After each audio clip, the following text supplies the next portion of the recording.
Hello, नमस्कार, जय हिंद, वंदे मातरम। दोस्तों, मैं ललित यादव आपका बहुत बहुत स्वागत करता हूं आज की इस क्लास में। आज हम पढ़ने वाले हैं आर्थिक विकास और आर्थिक समृद्धि, जो हमारा दूसरा टॉपिक है। हमने अपना पहला जो टॉपिक पढ़ा था अर्थशास्त्र और अर्थव्यवस्था, उसके क्षेत्र के बारे में पढ़ा था, सबके बारे में अच्छे से हमने जाना था। अब जो हमारा नेक्स्ट चैप्टर है उसका नाम है आर्थिक विकास और आर्थिक समृद्धि।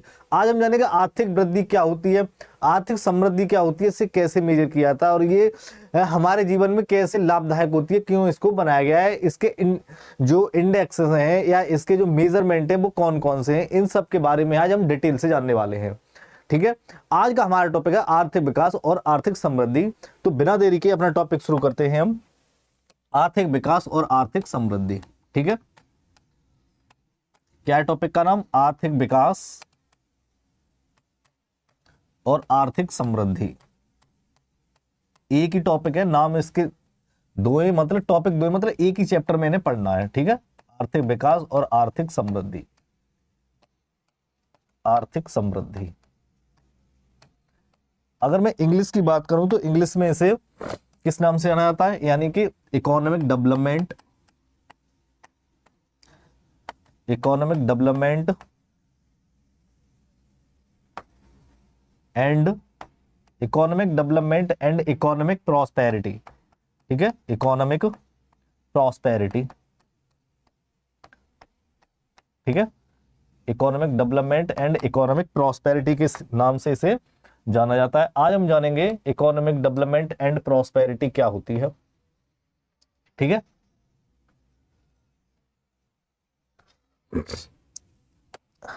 अगर मैं इकोनॉमिक डेवलपमेंट और इकोनॉमिक प्रॉस्पेरिटी की बात करूं, 1 मिनट। ठीक है, तो अब आपके दिमाग में आ रहा होगा, सर ये आर्थिक विकास और आर्थिक समृद्धि होती क्या है, इसे हम क्यों पढ़ते हैं?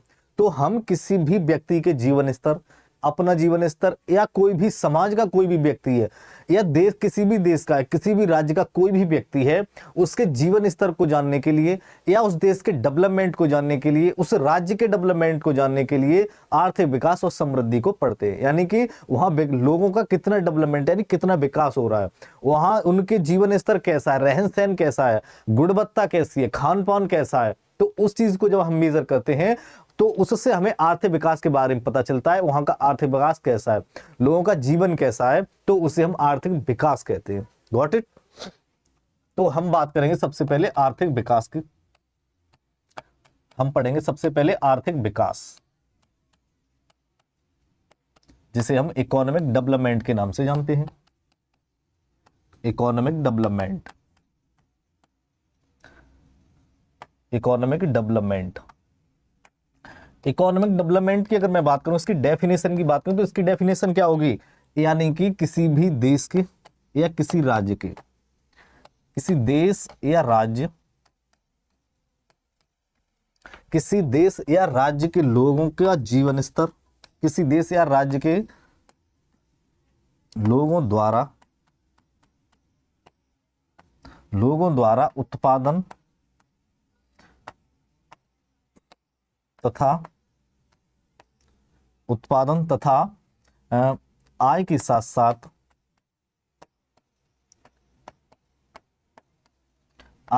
साथ जीवन स्तर, क्या जीवन का स्तर, यानी कि वो किस तरह का जीवन जी रहे हैं, जीवन स्तर, गुणवत्ता यानी कि क्वालिटी, वहां की क्वालिटी कैसी है, खान पान कैसा है, हवा कैसी है, वहां की स्वच्छता कैसी है। ठीक है, गुणवत्ता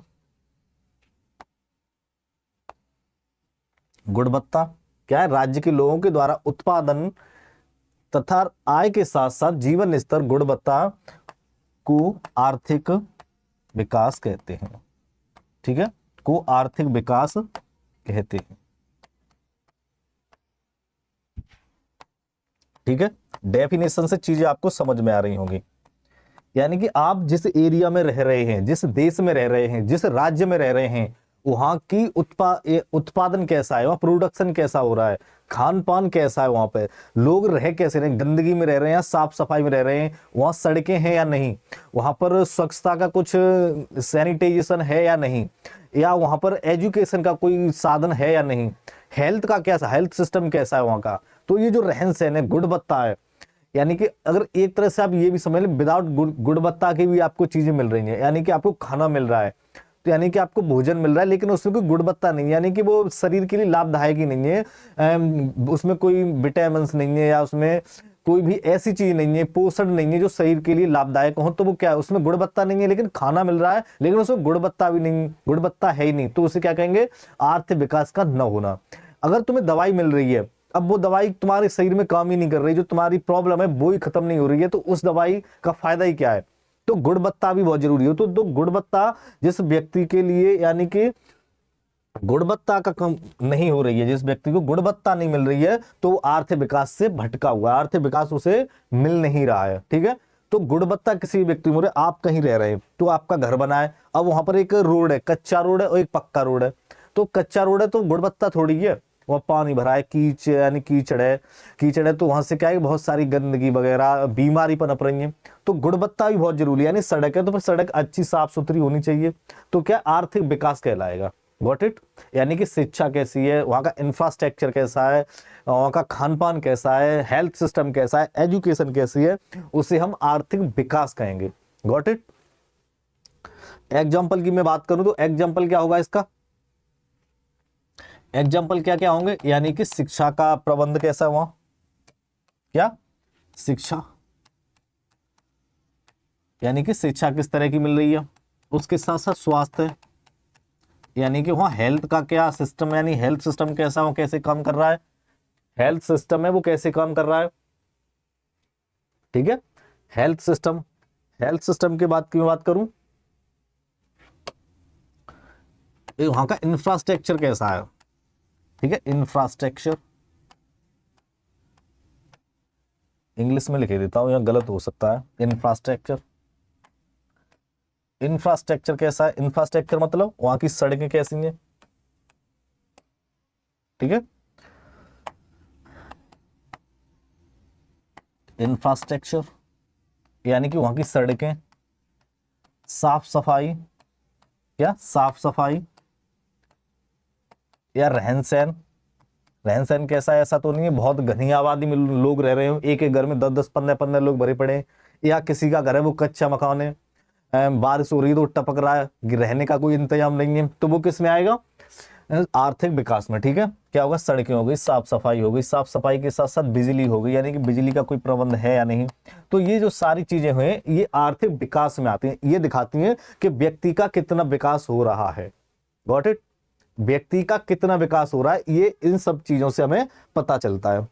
ठीक है, ये हमने समझ ली क्या, आर्थिक विकास। अब हम जानेंगे आर्थिक समृद्धि क्या होती है। आर्थिक समृद्धि क्या होती है, यानी आर्थिक समृद्धि की बात करेंगे हम। आर्थिक समृद्धि, ठीक है, इकोनॉमिक प्रॉस्पेरिटी, क्या इकोनॉमिक प्रॉस्पेरिटी, इकोनॉमिक प्रॉस्पेरिटी क्या होती है, कोई बताएगा। इकोनॉमिक प्रॉस्पेरिटी,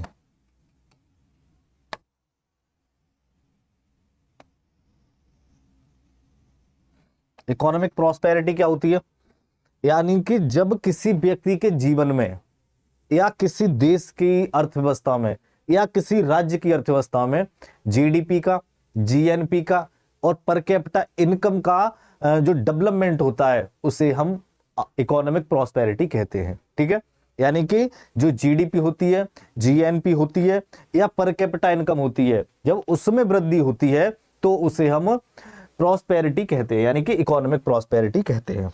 ठीक है, अगर मैं इसकी डेफिनेशन की बात करूं तो इसकी डेफिनेशन क्या होगी, डेफिनेशन इसकी क्या होगी, यानी कि सकल घरेलू उत्पाद, क्या सकल घरेलू उत्पाद, सकल घरेलू उत्पाद यानी कि जीडीपी, या सकल राष्ट्रीय उत्पाद, सकल राष्ट्रीय उत्पाद, सकल राष्ट्रीय उत्पाद मतलब जीएनपी, सकल राष्ट्रीय उत्पाद यानी कि जीएनपी, उसके साथ साथ प्रति व्यक्ति आय, क्या प्रति व्यक्ति आय, प्रति व्यक्ति यानी कि पर कैपिटा इनकम, क्या पर कैपिटा इनकम, और जीवन स्तर में सुधार, और जो जीवन है किसी व्यक्ति का उसमें उसका सुधार हो रहा है, जीवन स्तर में सुधार, जीवन स्तर में सुधार आर्थिक विकास कहलाता है। Got it? क्या कहलाता है? आर्थिक विकास कहलाता है। ठीक है, आर्थिक विकास कहलाता है, ये बात आपको याद रखनी है। आर्थिक विकास में आपने क्या पढ़ा था? यानी कि जो मूलभूत आवश्यकताएं थी, मूलभूत आवश्यकताएं क्या थी? खाना, रहना, रोटी, कपड़ा, मकान, शिक्षा, स्वास्थ्य, रोड यानी कि सड़कें, इंफ्रास्ट्रक्चर, ये सारी चीजें किसमें थी? आर्थिक विकास में थी। अब आर्थिक समृद्धि में क्या होंगी? यानी कि पैसे से रिलेटेड चीजें, क्या मनी से रिलेटेड जो चीजें होंगी वो आर्थिक समृद्धि में आएंगी। आपको वर्ड से ही समझ में आ रहा होगा कि आर्थिक विकास, आर्थिक समृद्धि क्या होती है। आर्थिक विकास और आर्थिक समृद्धि आपको वर्ड से ही समझ में आ रहा होगा। यानी कि जब पैसे की जो क्या बोलते हैं उसे, डेवलपमेंट यानी कि तरक्की, यानी कि पैसे का आना जाना होता है, यानी कि जीडीपी में ग्रोथ होती है, जीएनपी में ग्रोथ होती है, पर कैपिटा इनकम में ग्रोथ होती है, तो उसे हम इकोनॉमिक प्रॉस्पेरिटी कहते हैं। ठीक है, किसमें? जीएनपी, पर कैपिटा इनकम, जीडीपी और जीवन का स्तर। जीवन का स्तर मतलब तुम्हारा खान पान सुधर रहा है, पहनावा सुधर रहा है, रहन सहन, मकान, घर, कपड़ा, रोटी, सारी चीजें बदल रही हैं, तो वो क्या हो जाएगा? जीवन स्तर। जीवन स्तर बदल रहा है और पर कैपिटा इनकम वगैरह बदल रही है, तो उसे हम आर्थिक समृद्धि कहेंगे। और आपका जो बेसिक नीड्स होती हैं, यानी कि हर व्यक्ति को जो चीज चाहिए उनमें जब परिवर्तन होता है, उनमें ग्रोथ होती है, तो उसे हम क्या कहते हैं? आर्थिक विकास कहते हैं, यानी कि इकोनॉमिक डेवलपमेंट, जो हमने पहले पढ़ा था। Got it? अब हम पढ़ेंगे कि इन्हें मापा कैसे जाता है, यानी कि जो आर्थिक विकास है और आर्थिक समृद्धि यानी मेजर कैसे किया जाता है। तो अगर मैं इनकी सबसे पहले बात करूं आर्थिक समृद्धि की, तो इसे आर्थिक समृद्धि को कैसे मापा जाता है? आर्थिक समृद्धि को 5 तरह से मापा जाता है। ठीक है, आर्थिक समृद्धि के मापक। ठीक है, आर्थिक समृद्धि के मापक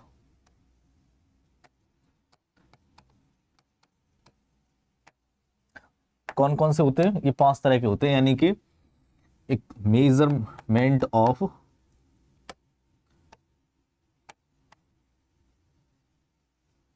measurement of economic prosperity, economic prosperity. ठीक है, अब ये कौन कौन से होंगे? मेजरमेंट की बात करूं तो सबसे पहले जीडीपी। क्या? जीडीपी, जीडीपी यानी कि gross domestic product. Gross domestic product को क्या बोलते हैं? सकल घरेलू उत्पाद। क्या बोलते हैं? सकल घरेलू उत्पाद। ठीक है, सकल घरेलू उत्पाद के नाम से जाना है, यानी कि ये आर्थिक समृद्धि के लिए जरूरी होती है और इसी से आर्थिक समृद्धि को भी मेजर किया जाता है। दूसरे की बात करें तो जीएनपी, यानी कि ग्रॉस, दूसरी क्या होगी? Gross national product. ठीक है, ग्रॉस नेशनल प्रोडक्ट से भी आर्थिक समृद्धि को मेजर किया जाता है। इसे क्या बोलेंगे? सकल राष्ट्रीय उत्पाद। ठीक है, सकल राष्ट्रीय उत्पाद। ठीक है, यानी कि सकल राष्ट्रीय उत्पाद दूसरी हो गई। और किस किस से मेजर कर सकते हैं आर्थिक समृद्धि को? आर्थिक समृद्धि को और किस किस से मेजर कर सकते हैं? और हम कर सकते हैं इसे एनडीपी से। किससे? एनडीपी या एनडीपी, यानी कि national domestic product. National domestic product. ठीक है, यानी कि राष्ट्रीय घरेलू उत्पाद, इसे हिंदी में क्या बोलते हैं, राष्ट्रीय घरेलू उत्पाद। राष्ट्रीय घरेलू उत्पाद से भी हम आर्थिक समृद्धि को मेजर कर सकते हैं। ठीक है, और कौन सा होगा, एक होगा एनएनपी। एनएनपी यानी कि नेशनल, क्या, नेशनल, सॉरी एक मिनट, नेट नेशनल प्रोडक्ट। ठीक है, net national product. Net national product को क्या बोलते हैं हम, यानी कि शुद्ध राष्ट्रीय उत्पाद। शुद्ध राष्ट्रीय उत्पाद, इससे भी आर्थिक समृद्धि को मेजर किया जाता है। ठीक है, किससे, एनएनपी से। एनएनपी से भी आर्थिक समृद्धि को मेजर किया जा सकता है। ठीक है, एक और है हमारा पांचवा, जिसे हम पर कैपिटा इनकम के नाम से जानते हैं। कौन सी, पीसीआई। पीसीआई मतलब पर कैपिटा इनकम, प्रति व्यक्ति आय, per capita income. Per capita income यानी कि प्रति व्यक्ति आय, प्रति व्यक्ति आय। ठीक है, ये 5 पैरामीटर्स हैं आर्थिक समृद्धि को मापने के। इनसे आर्थिक समृद्धि मापी जा सकती है। वहां के लोगों का रहन सहन कैसा है, लोगों के जीवन में कितना, जीवन का स्तर है उसमें कितना इंप्रूवमेंट हो रहा है, देश की जीडीपी में कितना इंप्रूवमेंट हो रहा है, राज्य की जीडीपी में कितना इंप्रूवमेंट हो रहा है, वहां के जो लोगों का खान पान है, रहन सहन है, और भी बहुत सारी चीजें, उनमें कितना इंप्रूवमेंट हो रहा है। ये सारी चीज, इन सारी चीजों से हम आर्थिक समृद्धि निकाल सकते हैं। ठीक है, तो आर्थिक समृद्धि के बारे में आपसे पूछा जाएगा, आर्थिक समृद्धि को मेजर करने के लिए कौन कौन से पैरामीटर्स होते हैं, तो ये 5 आपको याद रखने हैं। ठीक है, क्या, जीडीपी, जीएनपी, एनडीपी, एनएनपी और पर कैपिटा इनकम यानी कि प्रति व्यक्ति आय। ठीक है, ये 5 पैरामीटर्स आपको याद रखने हैं, इन्हीं से हम आर्थिक समृद्धि को निकाल सकते हैं। अब जीडीपी क्या होती है, जीएनपी क्या होती है, एनएनपी, एनडीपी क्या होती हैं, इन्हें हम अगले टॉपिक यानी कि राष्ट्रीय आय यानी कि नेशनल इनकम में पढ़ेंगे। ठीक है, यहां नहीं पढ़ेंगे हम, यहां सिर्फ ये याद रखना है कि आर्थिक समृद्धि को किस किस से मेजर किया जाता है, तो इन 5 से किया जाता है। अभी क्या क्या होती हैं इन्हें डिटेल से हम पढ़ेंगे। नेशनल इनकम जो टॉपिक है हमारा, राष्ट्रीय आय, उसमें इन्हें, उस टॉपिक में इन्हें डिटेल से हम पढ़ेंगे। ठीक है, अब हम पढ़ेंगे कि आर्थिक जो विकास पढ़ा था हमने, सबसे ऊपर आर्थिक विकास पढ़ा था, उसे कैसे मेजर किया जाता है, किस किस कौन कौन से पैरामीटर से उसे मेजर किया जाता है। ठीक है, तो क्या पढ़ेंगे हम, अब आर्थिक विकास के मेजरमेंट पढ़ेंगे। ठीक है, आर्थिक विकास के मापन। ठीक है, आर्थिक विकास के मापन।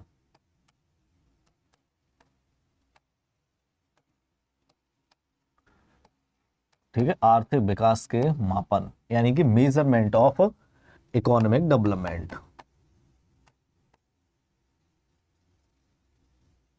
मेजरमेंट ऑफ इकोनॉमिक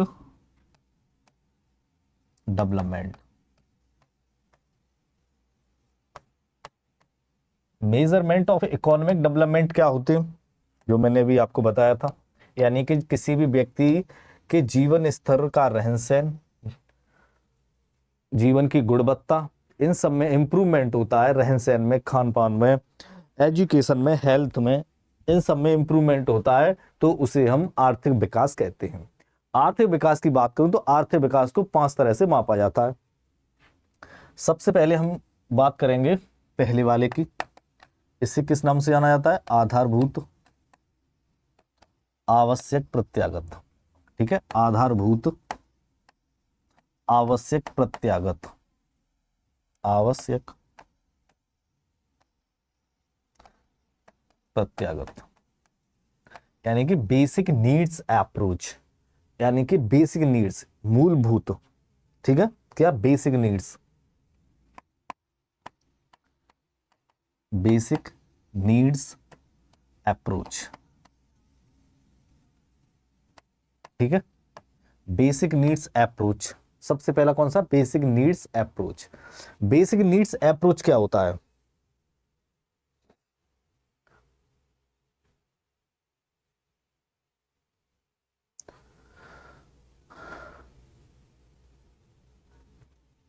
ठीक है। बेसिक नीड्स अप्रोच यानी कि जो मूलभूत आवश्यकताएं होती हैं उसे हम क्या कहते हैं, बेसिक नीड्स कहते हैं। बेसिक नीड्स मतलब शिक्षा, स्वास्थ्य, रोटी, कपड़ा, मकान, रहन सहन, साफ सफाई, सड़कें, बिजली, ये क्या है, बेसिक नीड्स है ना, ये हमारे पास होनी चाहिए। तो ये जो नीड्स हैं इन्हें हम क्या कहते हैं, बेसिक नीड्स कहते हैं। इन्हें किसके द्वारा दिया गया था, एक इकोनॉमिस्ट हुए हिक्स एंड पॉल स्टीटन। कौन से हुए, हिक्स एंड पॉल स्टीटन, ठीक है।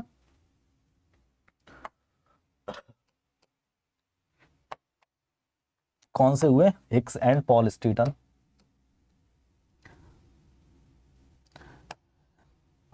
और कौन सा हो गया,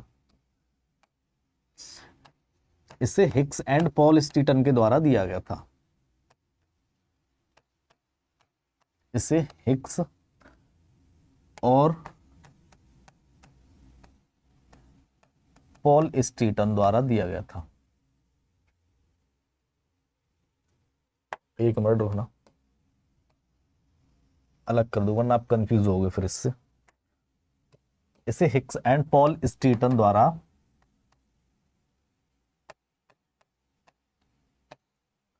दिया गया था, ठीक है। किसके द्वारा ये दिया गया था, हिक्स एंड पॉल स्टीटन नाम के दो इकोनॉमिस्ट हुए हैं। हिक्स एंड पॉल स्टीटन नाम के, हिक्स एंड पॉल स्टीटन नाम के दो इकोनॉमिस्ट हुए, उनके द्वारा इसे दिया गया था। इसमें कुछ आयाम दिए गए थे। आयाम क्या होते हैं, यानी कि जो बेसिक जो चीजें होती हैं, जो मूलभूत आवश्यकता होती हैं, उनको इसमें रखा गया था।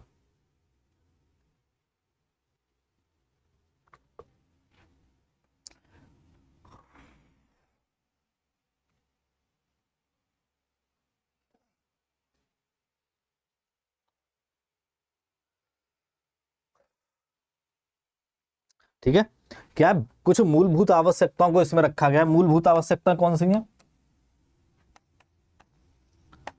मूलभूत आवश्यकताएं, मूलभूत आवश्यकताओं को इसमें शामिल किया गया है। अब वो मूलभूत आवश्यकताएं कौन सी हैं, यानी कि हर व्यक्ति के लिए शिक्षा का इंतजाम होना चाहिए, हर व्यक्ति के लिए स्वास्थ्य का इंतजाम होना चाहिए, हर व्यक्ति के लिए आवास का इंतजाम होना चाहिए,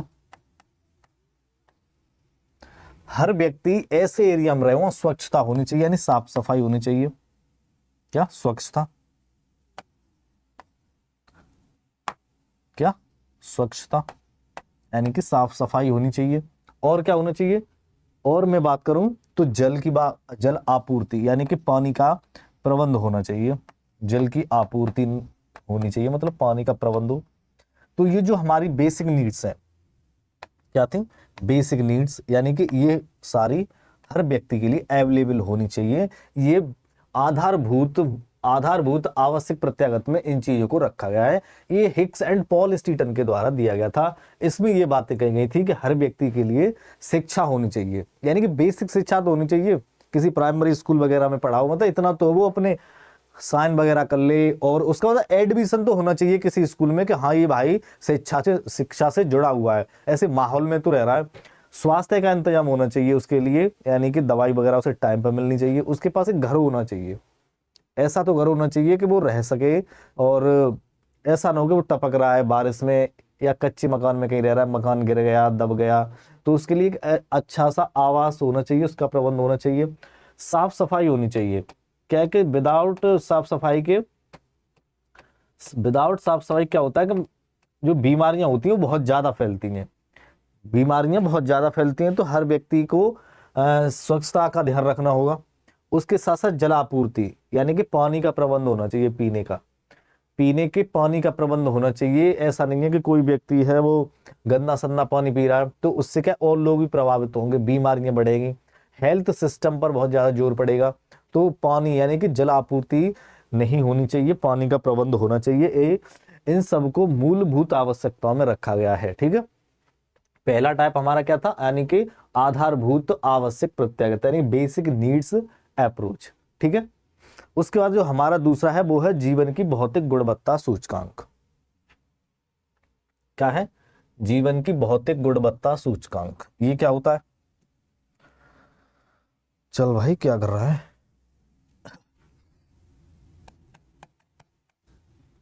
जीवन का भौतिक गुणवत्ता सूचकांक, जीवन का भौतिक गुणवत्ता, जीवन का भौतिक गुणवत्ता सूचकांक, ठीक है, यानी कि physical quality of life index. क्या? Physical quality of life index, physical quality of life index यानी कि जीवन का सूचकांक, physical quality of life index, ठीक है। अब ये क्या होता है physical quality of life index? अगर मैं इसकी बात करूं तो इसको मॉरिस डी मॉरिस के द्वारा 1974 में दिया गया था, ठीक है।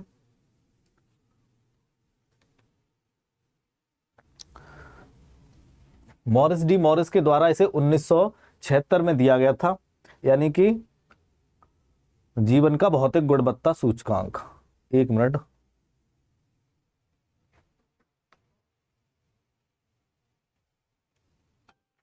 क्या यार, ठीक है। क्या है जीवन का भौतिक गुणवत्ता सूचकांक? अगर मैं इसकी बात करूं तो इसे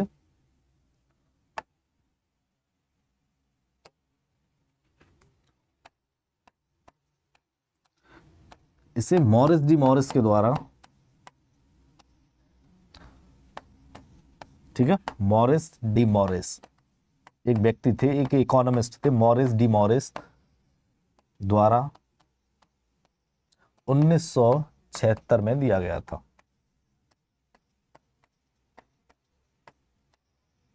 1976 में दिया गया था। किसके द्वारा दिया गया था? मॉरिस डी मॉरिस के द्वारा इसे दिया गया था। एक इकोनॉमिस्ट हुए मॉरिस डी मॉरिस, उन्होंने इस आयाम को दिया था। क्या था? जीवन का भौतिक गुणवत्ता सूचकांक। इनमें मेनली इन्होंने 3 आयामों को रखा था। वो 3 आयाम कौन कौन से थे? अगर मैं आयामों की बात करूं तो इन्होंने मेनली 3 आयामों को रखा था। इसमें 3 आयाम शामिल हैं।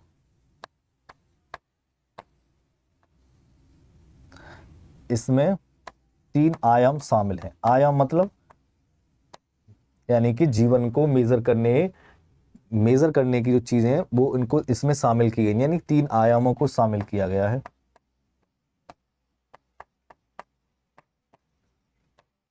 ठीक है।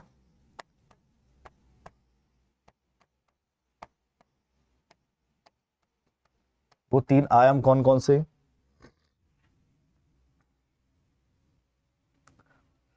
तीन आयामों की मैं बात करूं, सबसे पहले हमारा आता है जीवन प्रत्याशा।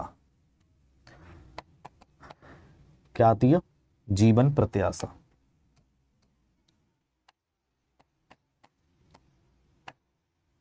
जीवन प्रत्याशा, जीवन प्रत्याशा को इंग्लिश में क्या बोलते हैं हम?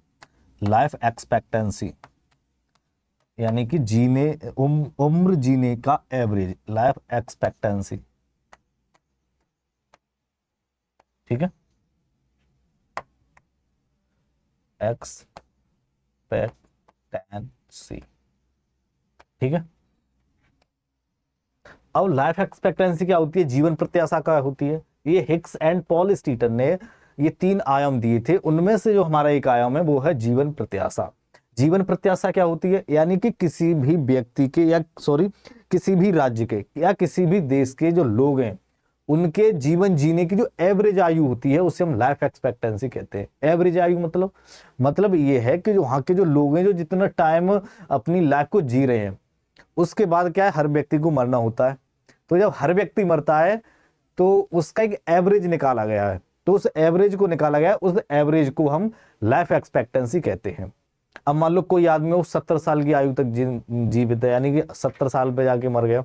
कोई 50 साल पे किसी की डेथ हो गई, या किसी की 65 साल पे हो गई, किसी 80 साल पे हो गई, किसी की 90 साल पे हो गई, किसी की 55 साल पे डेथ हो गई। तो इसका जो एवरेज निकाला गया है वो 60 70 65 70 साल निकल के आता है। तो जब एवरेज किसी भी उम्र का निकाला गया है, यानी कि उसकी जीवन का एवरेज निकाला जाता है, तो उसे हम लाइफ एक्सपेक्टेंसी कहते हैं, यानी कि जीवन प्रत्याशा, यानी कि किसी देश या राज्य के लोगों के जीवन जीने की औसत आयु। ठीक है, किसी भी राज्य या किसी भी देश के लोगों के जीवन की औसत आयु को हम जीवन प्रत्याशा कहते हैं, यानी कि लाइफ एक्सपेक्टेंसी कहते हैं। ठीक है, तो इस लाइफ एक्सपेक्टेंसी को कैसे बढ़ाया जाए, लाइफ एक्सपेक्टेंसी को कैसे बढ़ाया जाए, उस पर इन्होंने हिग्स एंड पॉल स्टीटन ने अपने विचार दिए थे और इस पर काम करने की बातें बताई थी। बहुत सारी बातें आर्थिक विकास में शामिल की गई हैं। ठीक है, तो उन्होंने क्या शामिल किया था, यानी कि जीवन प्रत्याशा। जीवन प्रत्याशा, ठीक है, जीवन प्रत्याशा मतलब एवरेज उम्र, लिख देता हूं मैं, क्या किसी देश, ठीक है, किसी देश या राज्य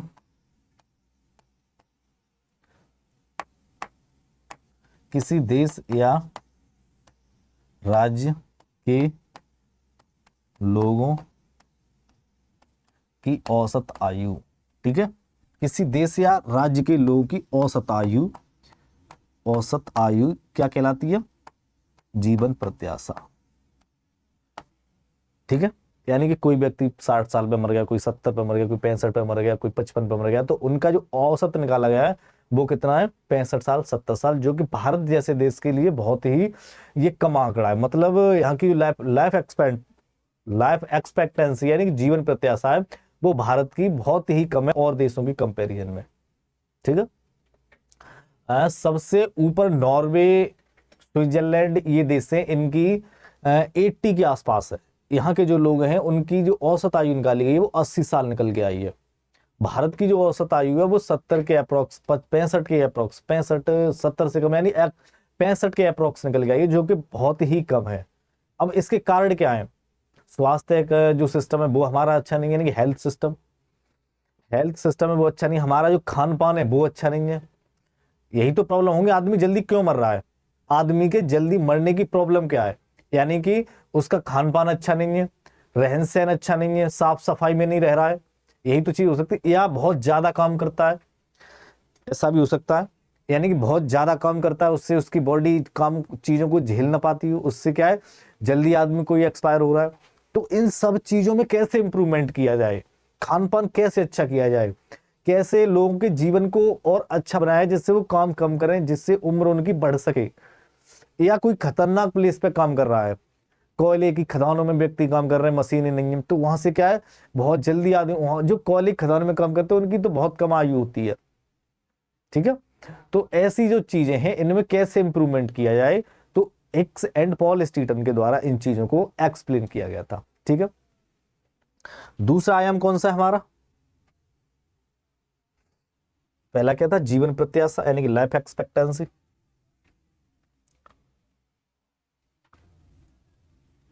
एक मिनट, दूसरा कौन सा था, दूसरा है साक्षरता यानी कि एजुकेशन, साक्षरता। ठीक है, यानी कि एजुकेशन, यानी कि कोई भी व्यक्ति इतना पढ़ा लिखा तो हो कि वो अपने हस्ताक्षर कर सके, यानी कि साइन कर सके। कोई भी व्यक्ति इतना पढ़ा लिखा तो हो कि वो अपने हस्ताक्षर कर सके। इन्होंने बेसिक एजुकेशन के बारे में बताया था हिग्स एंड पॉल स्टीटन ने, यानी कि हर व्यक्ति को इतना पढ़ा लिखा होना चाहिए कि वो अपने हस्ताक्षर कर ले। हस्ताक्षर करने के साथ साथ वो थोड़ा जागरूक होना चाहिए, एक्टिव बंदा होना चाहिए। एक्टिव बोलते हैं इससे कहीं आना जाना है, बातचीत करनी है। अब उसे कुछ पता ही नहीं है, उसे ये नहीं पता कि एक जगह से दूसरी जगह जाना कैसे है, इसका मुझे बात कैसे करनी है, किससे करनी है, तो क्या है एक्टिव होना चाहिए। उन्होंने ये बताया कि एक बंदा मतलब पढ़ा नहीं है तो मतलब एक्टिव तो हो, वो अपने हस्ताक्षर तो कर ले। बैंकिंग की से नॉलेज होनी चाहिए, क्या बैंकिंग यानी कि जीवन जीने के लिए पैसा चाहिए, पैसे का लेन देन होगा तो वो पैसे के बारे में एक्टिव, तो पैसे को कहाँ रखेगा, कहाँ से कमाएगा, कैसे कैसे कामों को करेगा, तो क्या होना चाहिए बैंकिंग की जागरूकता होनी चाहिए, बैंकिंग की उसे साक्षरता होनी चाहिए। तो उन्होंने क्या क्या बताया, यानी कि हर व्यक्ति, यानी कि कोई व्यक्ति वो इतना तो जानता हो कि अपने हस्ताक्षर कर ले। ठीक है, क्या हस्ताक्षर करना, यानी कि हस्ताक्षर करना जानता हो, इतना पढ़ा लिखा तो होना चाहिए, इतनी एजुकेशन तो उसे होनी चाहिए। अगर वो आर्थिक विकास अपना करना चाह रहा है, वो रियली में ये सोचा है कि मेरा आर्थिक विकास हो जाए, तो उस आर्थिक विकास को करने के लिए उसे इतना पढ़ा लिखा तो होना चाहिए कि वो अपने हस्ताक्षर कर सके। और दूसरा क्या, यानी कि दूसरा ये कि उसे बैंकिंग की साक्षरता हो। बैंकिंग मतलब बैंकिंग के बारे में जानता हो, कहाँ से मुझे अकाउंट खुलाना है, कहाँ पैसे डालने, कैसे मुझे डिपॉजिट करना है, कैसे मुझे अपना कैश निकालना है। ठीक है, बैंकिंग साक्षरता, कैसे मुझे फॉर्म फिल करना है, क्या क्या उसमें चीजें पूछी गई हैं, तो बैंकिंग की नॉलेज उसे होनी चाहिए। साथ के साथ में उसे जागरूक होना जरूरी है। क्या, जागरूक होना चाहिए, क्या, जागरूक होना चाहिए। ठीक है, जागरूक होना। अगर आप भी अपना आर्थिक विकास करना चाहते हैं तो इन चीजों पर ध्यान दो, अपने खान पान पर, जो लाइफ एक्सपेक्टेंसी मैंने पीछे पढ़ाई थी उस पर ध्यान दो। उससे पहले जो मैंने आधारभूत प्रत्यागत, आवश्यक प्रत्यागत के बारे में बताया था, यानी कि शिक्षा, स्वास्थ्य, ये अपनी संभालो। अगर आप भी अपने जीवन में विकास करना चाहते हैं तो शिक्षा पर ध्यान दो, रहन सहन पर, साफ सफाई पर, पानी वगैरह पर, इन सब पर अपना ध्यान दो, अगर आप भी अपना आर्थिक जो विकास है वो करना चाहते हो। और क्या क्या करना होगा, साक्षरता पर ध्यान देगा, पढ़ाई लिखाई यानी कि इतनी तो होनी चाहिए। ठीक है, उसके साथ साथ जो तीसरा इन्होंने दिया था वो दिया था शिशु मृत्यु दर। तीसरा कौन सा दिया था, शिशु मृत्यु दर। ठीक है, शिशु मृत्यु दर यानी कि infant mortality rate, infant mortality rate. ठीक है, तीसरा कौन सा पॉइंट दिया था इन्होंने, तीसरा आया हूं। ठीक है, ये याद आपको रखना है, तीसरा वाला, गॉट इट। क्या याद रखना है इसमें, शिशु मृत्यु दर क्या होता है, शिशु मृत्यु दर क्या होता है, यानी कि कोई भी बच्चा जो जन्मा है अभी हाल फिलहाल में, वो अपने आने वाले पहले बर्थडे से, यानी कि पहले जन्मदिन से पहले ही एक्सपायर हो जाता है। ये चीजें बहुत ज्यादा देखने को मिल रही थी, अभी भी बहुत ज्यादा मिल रही है देखने को, यानी कि बच्चे का जन्म होता है, उसी समय बहुत मर जाते हैं, कोई 2 महीने मर गया, कोई 4 महीने मर गया, कोई साल भर के बाद में, साल भर तक के अंदर अंदर एक्सपायर हो गया। तो जो शिशु मृत्यु दर है, इसको कैसे सुधारा जाए, कैसे चीजों को कंट्रोल किया जाए, ये भी एक आर्थिक विकास न होने का भी कारण है। आर्थिक विकास का रुकने का कारण एक ये भी है कि शिशु मृत्यु दर था वो बहुत ज्यादा बढ़ रहा है अभी भी। ठीक है, अब मैंने क्या बताया, शिशु मृत्यु दर यानी कि कोई भी बच्चा जो अपने पहले जन्मदिन से ही पहले एक्सपायर हो जाता है उसे हम शिशु मृत्यु दर कहते हैं, यानी कि 1 साल के अंदर ही अंदर वो खत्म हो जाता है, वो चाहे जन्म के समय खत्म हो जाए, चाहे 2 महीने बाद, चाहे 4 महीने बाद, चाहे 8 महीने बाद, चाहे साल भर बाद, तो उसे हम शिशु मृत्यु दर कहते हैं। आई होप चीजें समझ में आई होंगी। ठीक है, डेफिनेशन लिखूं, यानी कि कोई भी बच्चा जो जन्म से, और यानी कि कोई बच्चा जो अपने पहले जन्मदिन से पहले ही एक्सपायर हो जाता है। ठीक है, जब नहीं लिख रहा, कोई भी बच्चा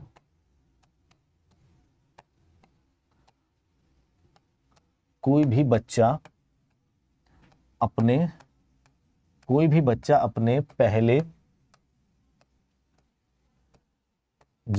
पहला जन्मदिन उसका होता है, उससे पहले ही एक्सपायर हो जाता है, अपने पहले जन्मदिन से पहले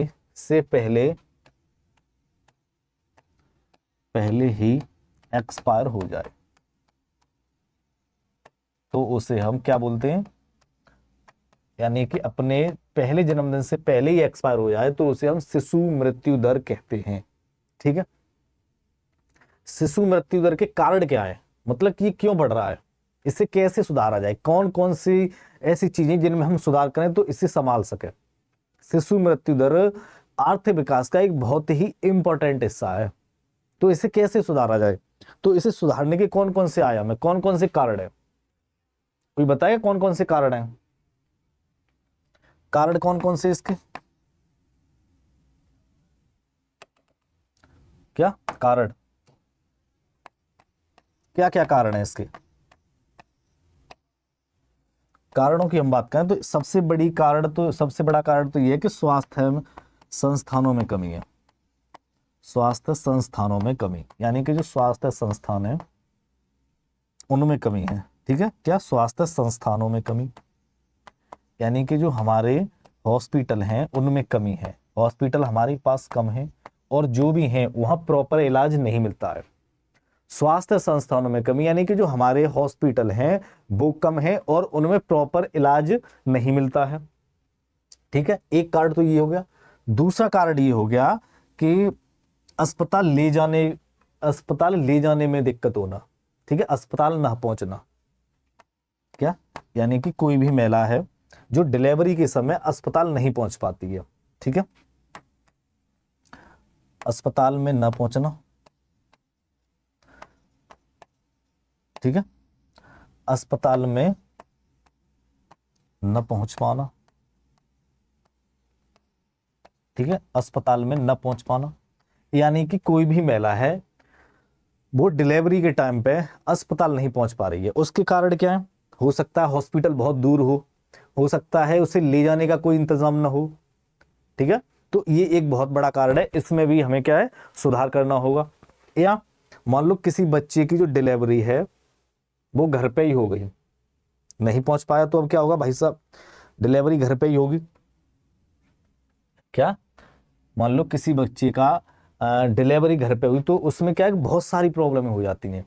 हो सकता है बच्चे में खून की कमी हो सकता है जो उसकी मदर है उसमें कोई ऐसी अनुवांशिक बीमारी हो जो दादा परदादा तक चली आ रही है, तो वो बीमारी उस बच्चे में भी होगी। अब घर पे ही डिलीवरी हो गई है या किसी ऐसे हॉस्पिटल में हो गई है जहाँ डॉक्टर्स का कोई इंतजाम नहीं है, तो उसकी बीमारी तो कोई देख नहीं रहा है, तो क्या अनुवांशिक बीमारी हो सकती है कोई, क्या अनुवांशिक बीमारी, क्या अनुवांशिक बीमारी हो सकता है उसमें खून की कमी हो गई हो। अब घर पे ही मान लो डिलीवरी किसी बच्चे की हुई है तो उसमें क्या खून की कमी, अब घर पे कौन खून चढ़ाएगा, कहां से निकालोगे, कहां चढ़ाओगे, कौन क्या करेगा, क्या खून की कमी होना, क्या खून की कमी मान लो किसी बच्चे में हो गई है उससे उसकी मृत्यु हो रही हो। या ऐसा हो सकता है कि साफ सफाई अच्छे से ना हो पाई हो, डिलीवरी के टाइम पर किसी बच्चे का जन्म हुआ तो उसे जन्म देते समय, यानी उसका जन्म हुआ तो हो सकता है साफ सफाई अच्छे से ना हो पाई हो, यानी कि स्वच्छता अच्छे से न होना, यानी साफ सफाई न होना, क्या साफ सफाई अच्छे से न होना, साफ सफाई न होना। तो ये बहुत से कारण है। ठीक है, ये बहुत से कारण है शिशु मृत्यु दर के।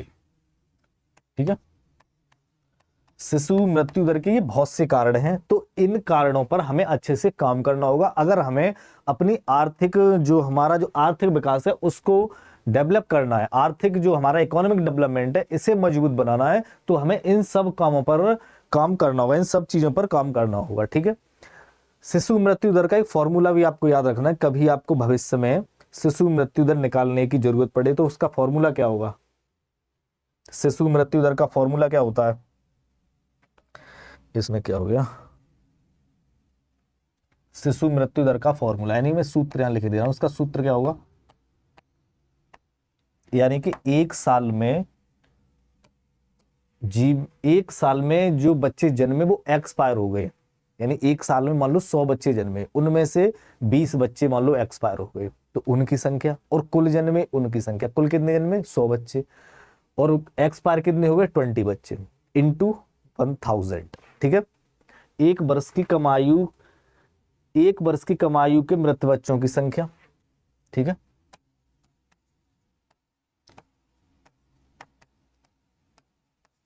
एक वर्ष से कम आयु के मृत बच्चों की संख्या, मृत बच्चों की संख्या, मृत बच्चों की संख्या अपॉन एक साल में कुल जन्मे बच्चे, क्या एक साल में कुल जन्मे बच्चे, एक साल में कुल जन्मे बच्चे, ठीक है, इंटू 1000, कितना, इंटू 1000 यानी कि 1000। Got it. ये इसका फॉर्मूला है किसका, शिशु मृत्यु दर का।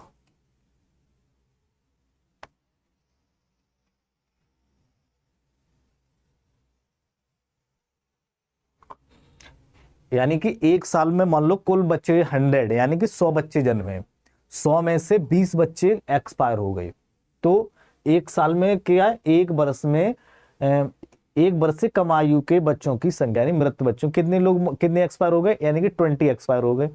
अब टोटल कितने थे, 100, तो 20/100 इंटू 1000, तो इसका क्या है, दर निकल के आ जाएगी, किसकी, शिशु मृत्यु दर की, ठीक है, शिशु मृत्यु की दर निकल के आ जाएगी।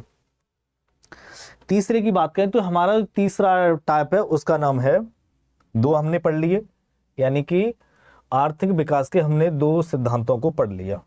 कौन कौन से पढ़ लिए, यानी कि जीवन की भौतिक गुणवत्ता सूचकांक और आवश्यक प्रत्यागत। अब जो हमारा तीसरा है वो कौन सा है, तीसरा हमारा क्रय शक्ति क्षमता। तो क्यों नहीं चल रहा,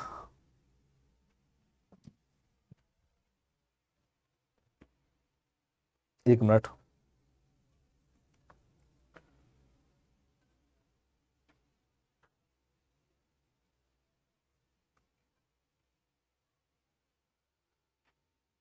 क्या हो गया यार,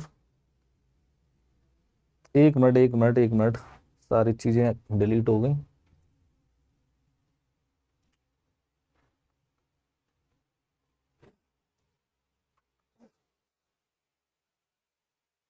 ठीक है, तीसरा कौन सा हमारा, तीसरा है क्रय शक्ति क्षमता, क्रय शक्ति क्षमता,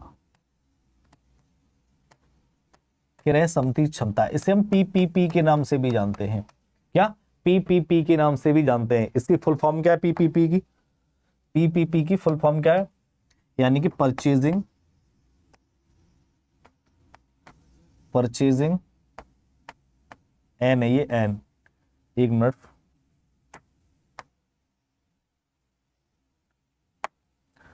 purchasing power parity, purchasing power parity, ठीक है,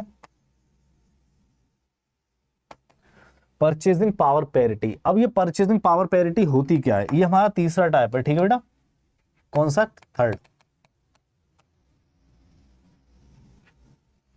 परचेजिंग पावर पैरिटी क्या होती है, यानी कि जब एक देश, यानी एक कंट्री दूसरे कंट्री के कंपैरिजन में चीजों को कितना खरीदती है अपनी करेंसी के अकॉर्डिंग।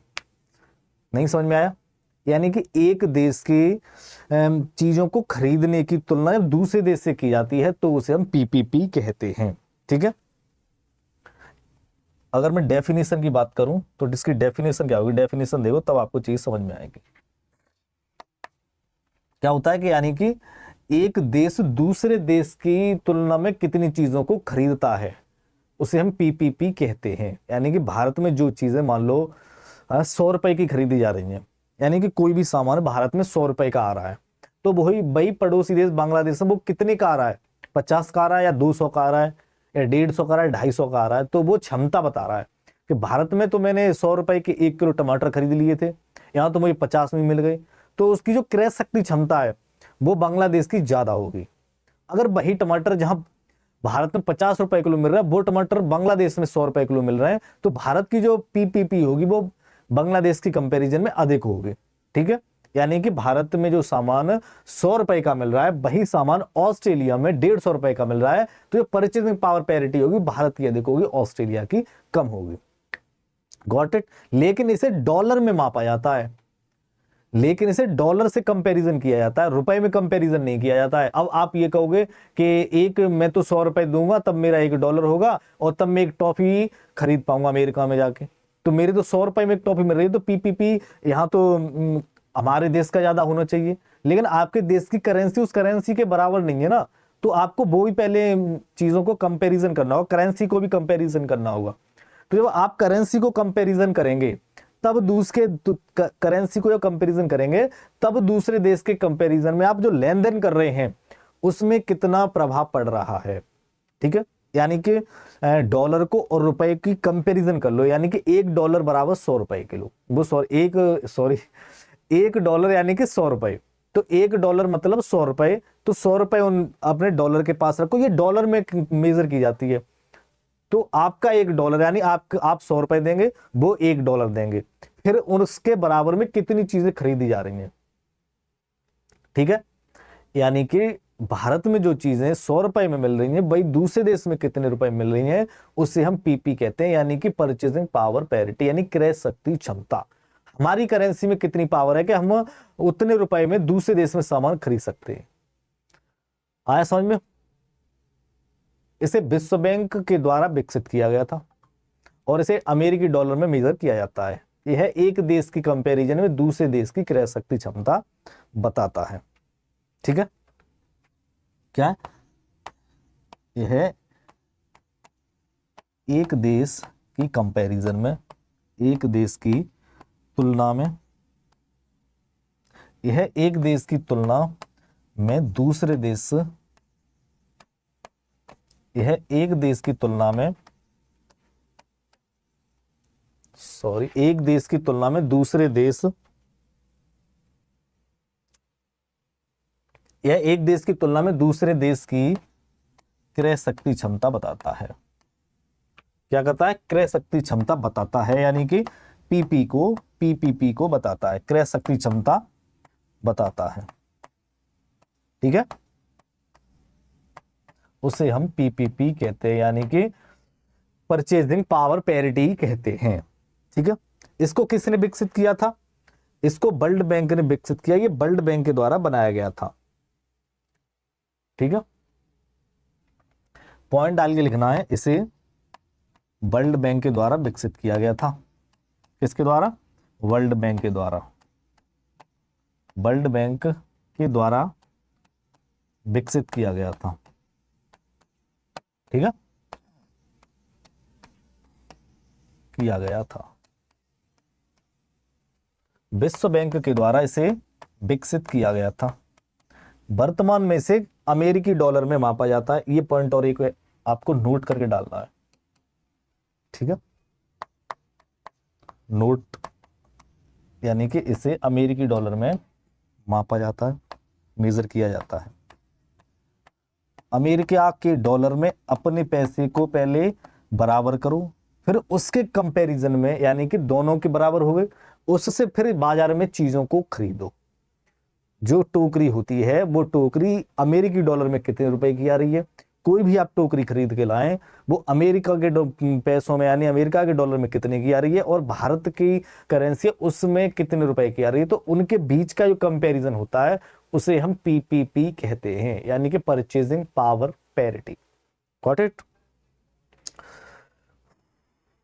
इसे अमेरिकन डॉलर, इसे अमेरिकी डॉलर में मापा जाता है। ठीक है, अमेरिकी डॉलर में मापा जाता है। किस में मापा जाता है? अमेरिकी डॉलर में मापा जाता है। किस में काउंट किया जाता है? अमेरिकी डॉलर में से काउंट किया जाता है। एग्जाम्पल, यानी कि जो चीजें, यानी कि जो वस्तुएं भारत में 100 रुपए की मान लो मिल रही हैं, जो वस्तुएं भारत में 100 रुपए की मिल रही हैं, 100 रुपए की मिल रही हैं, वही दूसरे देश में कितने की मिलेंगे? ठीक है, वही दूसरी कंट्री में, वही दूसरे देश में कितने रुपए की मिलेंगे? दूसरे देश में कितने की मिलेंगी?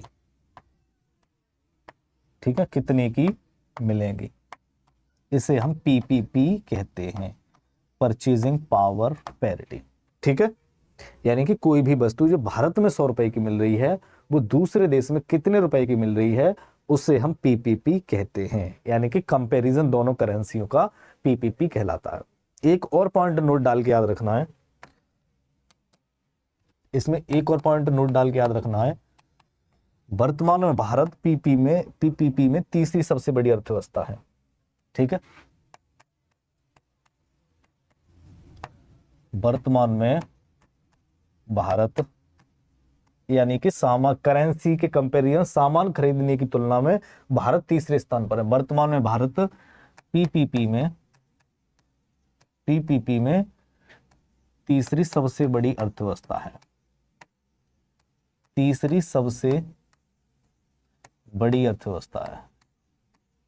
ठीक है, सबसे बड़ी अर्थव्यवस्था है।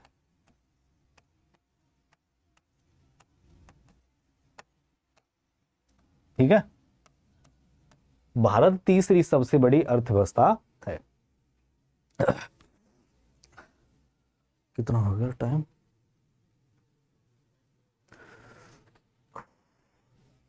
तो आज की क्लास हम यहीं खत्म करते हैं। अब नेक्स्ट क्लास हमारी कल होगी, जो हमारा टॉपिक बचा है वो हम कल कवर करेंगे। ठीक है, अब मिलेंगे कल।